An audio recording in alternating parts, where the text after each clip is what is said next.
Assalamualaikum warahmatullahi wabarakatuh. Selamat sore sahib-sahib mimbar tub dimanapun Anda berada. Semoga dalam keadaan sehat walafiat dan terus dalam lindungan Allah Subhanahu wa taala. Hari ini hari Jumat tanggal 8 November 2024. Ya, ada prank yang cukup mengejutkan ya, datang dari Partai Golkar. Ketua Umum Partai Golkar ya kemarin Bahlil Lahadalia ya yang punya rekor ya lulus cepat di Universitas Indonesia ya sampai membuat heboh ya beberapa waktu yang lalu, bahkan sampai dikuliti oleh netizen terkait disertasi Bahlil Lahadalia ini ya. Bahlil mengungkapkan ya bahwa akan ada kejutan di pengumuman pengurus DPP Golkar. Namun ternyata batal ada kejutan ya. Kejutan yang dimaksud adalah masuknya Jokowi dan Gibran Raka Buming Raka atau wakil presiden ke jajaran pengurus Golkar. Namun setelah diulik-ulik ya ternyata hanya pengumuman kabinet bukan kabinet ya, pengumuman kepengurusan DPP Golkar yang baru yang sangat gemoy ya, yang tadinya berjumlah 100 orang menjadi 160 orang. Kita bacakan dulu beritanya ya. Batal ada kejutan, Jokowi dan Gibran tidak masuk Golkar. Ketua Umum Partai Golkar Bahlil Lahadalia mengatakan bekas Presiden Joko Widodo ya, ini berita parah banget ya, bekas mantan. Nanti dia bilang presiden bekas. Mantan ya, mantan Presiden Joko Widodo dan anaknya yang kini menjabat wakil presiden Gibran Raka Buming Raka tidak masuk ke Partai Beringin. Sampai hari ini nama Bapak Presiden nomor 7 yaitu Pak Jokowi tidak dalam kepengurusan baik Dewan Kehormatan maupun struktur maupun Mas Wapres, ujar Bahlil di kantor DPP Golkar Jakarta Barat hari kemarin ya. Bahlil menyebut isu Jokowi dan Gibran bergabung ke Golkar sudah santer sejak sebelum musyawarah nasional pada Agustus yang lalu. Namun ia terbuka jika Jokowi ingin masuk ke Golkar. Kalau itu aspirasi banyak, Pak Jokowi kan tokoh bangsa, pasti banyak pertimbangan-pertimbangan, kita hargai Pak Jokowi tokoh bangsa, ujarnya. Bahlil menegaskan partainya terbuka untuk semua pihak bergabung. Menteri ESDM itu menyebut Golkar merupakan partai inklusif yang menerima segala perbedaan. Golkar inklusif, tak kenal suku, agama, dan tak kenal asal. Selama dia WNI yang memenuhi syarat kalau mau jadi kader Golkar, di mana partai di Republik ini yang ketumnya dari Papua hanya Golkar kan? Coba mana ada. Sebelumnya pada siang tadi Ketua DPP Golkar Dev Laksono mengklaim akan ada kader baru yang akan bergabung ke Partai Beringin. Kita lihat nanti siapa yang gabung, kata Dev di Kompleks Parlemen Senayan. Meski begitu Dev enggan membeberkan siapa sosok yang akan bergabung jadi kader Golkar. Namun ia memastikan kader baru tersebut akan memberi efek kejut, yang pasti akan ada hal-hal yang mengejutkan, tutur dia. Ternyata ada efek kejut ya, ternyata efek prank. Ya, jadi Bahlil ini suka ngeprank juga ya ternyata ya. Selain suka bercanda dengan gayanya yang kadang ceplas-ceplos namun dengan kejujuran yang membuka borok bagaimana politik di negeri ini, ternyata Bahlil ini juga suka ngeprank ya. Mungkin karena kemarin itu isu santernya cukup kuat karena tiba-tiba Pak Jokowi tiba-tiba datang ke Jakarta di saat kemudian ada pengumuman pengurus Golkar ya. Kalau nggak salah jumlah pengurus Golkar ya meningkat ya menjadi 160. Nah, kita bacakan dulu beritanya ya. Nih. Aduh, luar biasa ya. Dan yang cukup mengejutkan malah posisi Ridwan Kamil ya, yang tadinya menjadi wakil ketua umum sekarang tinggal nggak tahu posisinya di Golkar ya. Bahlil sendiri katanya berhasil merampingkan pengurus Golkar ya. Bahlil rampingkan pengurus Golkar, pengurus Partai Golkar dari 270 jadi 150-an. Ya lumayan gemoy juga ya. Kan 150 melebihi jumlah kabinet ya. Kabinet itu kan ngurus Indonesia. Yang ngurus Indonesia itu ngurus negara itu 108 orang. Yaitu sudah menteri, wakil menteri, kemudian kepala badan kalau salah ya. Ketua Umum Partai Golkar Bahlil Lahadalia merampingkan jajaran kepengurusan partainya. Ini jumlah pengurus hingga Dewan DPP Partai Golkar berjumlah 160 orang. Menurut Bahlil jumlah ini lebih sedikit dibandingkan pengurus pada periode sebelumnya. Untuk pengurus DPP Golkar lengkap kurang lebih 150-an dan pengurus periode sebelumnya itu sebesar 270-an, ujar Bahlil di kantor DPP Partai Golkar Jakarta Barat. Bahlil awalnya menjelaskan berencana membuat pengurus Partai Golkar berjumlah di bawah 100. Namun menurutnya kader Partai Golkar sangat antusiasi untuk berkarya melalui partai. Melalui partai ya. Oleh karenanya ia mengakomodir lebih banyak kader menjadi pengurus. Sebenarnya kami berencana untuk paling banyak 100, tapi saya melihat animo dan kader-kader Partai Golkar ini ingin menawarkan diri di bangsa lewat Partai Golkar. Maka kami juga harus mengakomodir. Memang Golkar semakin kesini semakin banyak yang mencintai, ucapnya. Luar biasa ya. Jadi cukup gemoy ya. Tapi yang menjadi masalah ini yang cukup heran ya. Kenapa Pak Jokowi kemudian tidak segera masuk Golkar ya? Dan kita tahu ya, Pak Jokowi ini kan memang santer sejak kemudian mundurnya Erlangga Hartarto secara tiba-tiba dari Partai Golkar, itu dikabarkan akan memimpin di Golkar yang menjadi ketua Dewan Pembina.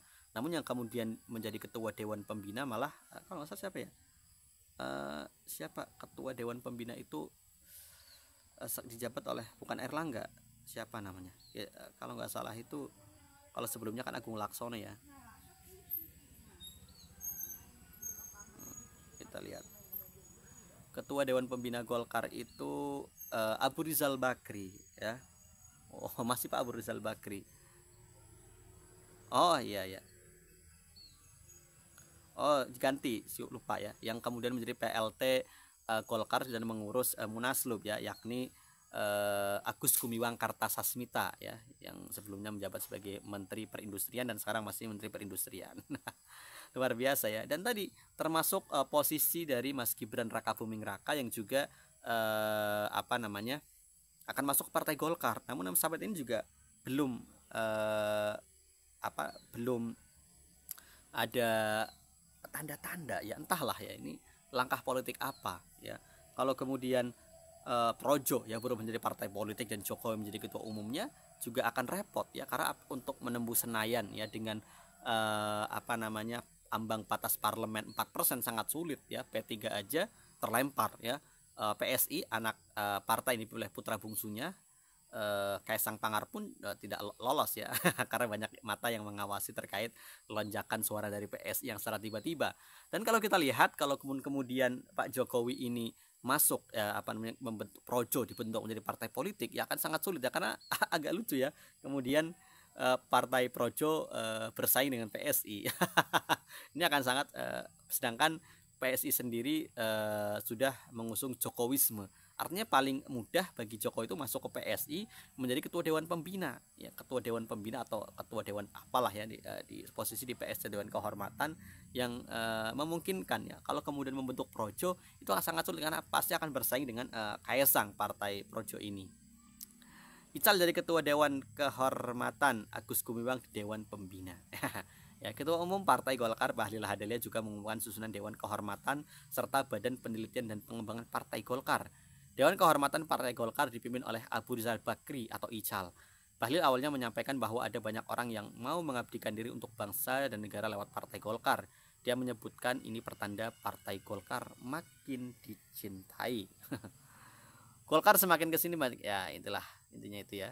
Bahlil juga sempat menyampaikan ada pengumuman yang ditunggu-tunggu semua pihak. Dia mengatakan pengumuman itu terkait dengan Dewan Pembina Partai Golkar. Saya pasti membacakan ini dan semua orang lagi menunggu Dewan Pembina Partai Golkar, ucapnya. Berikut ini susunan Dewan dan Badan Penelitian dan Pengembangan Partai Golkar. Dewan Kehormatan Abu Rizal Bakri, Dewan Etik Muhammad Hatta, Mahkamah Partai Freddy Latu Mahina, Dewan Pembina Partai Golkar Agus Gumiwang Kartasasmita, Badan Penelitian dan Pembangunan Yudi Krisnandi, ketuanya ya, Lembaga Komunikasi dan Informasi Dev Laksono, Pusat Tata dan Transformasi Digital Maman Abdurrahman, Badan Saksi Nasional merangkap Direktur Eksekutif DPP Partai Golkar Samud Basri Ngabalin ya, bukan Ali Mokhtar Ngabalin ya. Mungkin Pak Samud Basri ini masih satu marga dengan Pak Ngabalin ya, atau masih saudara. Luar biasa. Dan ternyata yang diumumkan Bahlil itu ternyata adalah anak dari mantan petinggi-petinggi Golkar, anak JK, anaknya Erlangga, sehingga anaknya Setia Novanto itu menjadi pengurus pusat di Partai Golkar gitu. Anak JK, Airlangga hingga Setia Novanto jadi pengurus Golkar. Ketua Umum Partai Golkar Bahlil Lahadalia mengumumkan struktur lengkap kepengurusan partai. Putra dari Yusuf Kala, Erlangga Hartarto hingga Setia Novanto masuk jajaran pengurus Golkar. Pengumuman struktur kepengurusan ini disampaikan Bahlil di kantor DPP Partai Golkar. Ya. Putra Yusuf Kala, Solihin Kala ditunjuk sebagai Ketua DPP. Ketua Bidang Kewirausahaan Solihin Kala, ucap Bahlil saat membacakan struktur Ketua Bidang Kepengurusan DPP Partai Golkar. Kemudian putra Erlangga, Rafindra Erlangga dan anak Setia Novanto, Gafril Putranto Novanto ditunjuk sebagai wakil bendahara. Kemudian putri Akbar Tanjung, ya, Fitri Trisnawati Tanjung jadi sekretaris bidang kewirausahaan. Wakil bendahara Gafril Putra Novanto, wakil bendahara Rafindra Erlangga, sekretaris bidang kewirausahaan Fitri Trisnawati Tanjung. Ini Fitri Trisnawati Tanjung anaknya Pak Akbar Tanjung. Berarti ada dua ini, anaknya Pak Yusuf Kala ketua sama anaknya Pak Akbar Tanjung imbuhnya. Saat mengumumkan ketua-ketua bidang, Bahlil juga menyebut nama Ridwan Kamil hingga Airin Rahmidiani, ada juga nama Andi Sinulinga yang jadi ketua DPP. Ketua Bidang Kebijakan Politik dan Pemerintahan Dalam Negeri Ridwan Kamil.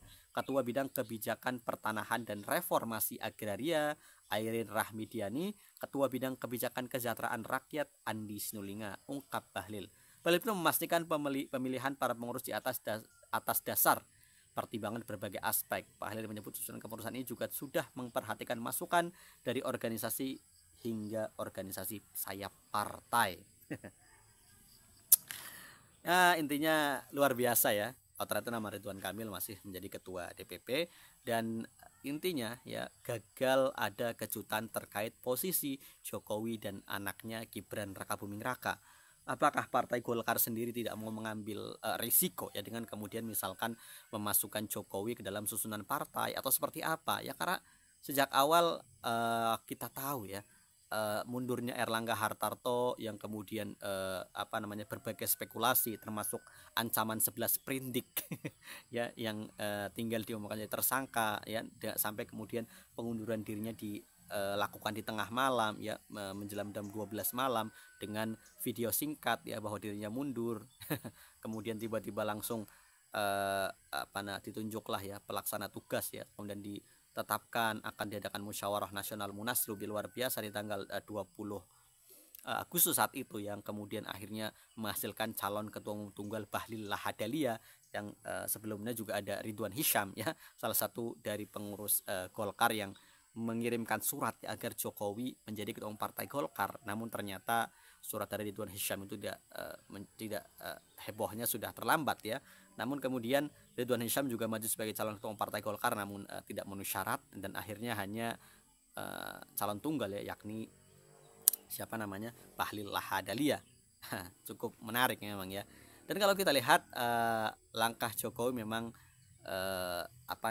semakin kesini sulit ditebak ya, karena tadi tiba-tiba Pak Jokowi ini kan datang ke Jakarta ya, menuju Jakarta dengan istrinya, di tengah ya ada kejutan untuk dari Partai Golkar terkait pengurus baru ya, kader baru ya. Orang mengira adalah Jokowi ataupun Gibran, namun ternyata keduanya tidak ya menjadi bagian dari Partai Golkar ya. Ada apa ini ya? Tapi yang jelas yang sangat menarik adalah kemarin ya ketika Gibran Rakabuming Raka membuka ya MTQ ya, MTQ di Palangkaraya. Dia hanya membuka menabuh alat musik dan tidak memberikan sambutan. Ini di luar kewajaran loh ya. Biasanya orang itu akan menunggu-nunggu pidato ya atau sambutan ya dari pimpinan tertinggi ya, katakanlah misalkan yang menyebut gubernur ataupun diwakilkan oleh wakil gubernur, bupati, wali kota atau wakilnya, itu biasanya akan memberikan, selain membuka akan memberikan sambutan. Ini wakil presiden loh ya, orang nomor 2 di Indonesia, luar biasa jabatan ya. Namun tadi hanya membuka dan kemudian tidak memberikan pidato. Ya paling tidak memberikan pidato lah ya, entah semenit 2 menit dengan teks kan nggak masalah sebenarnya ya. Ini sangat kacau sekali ya.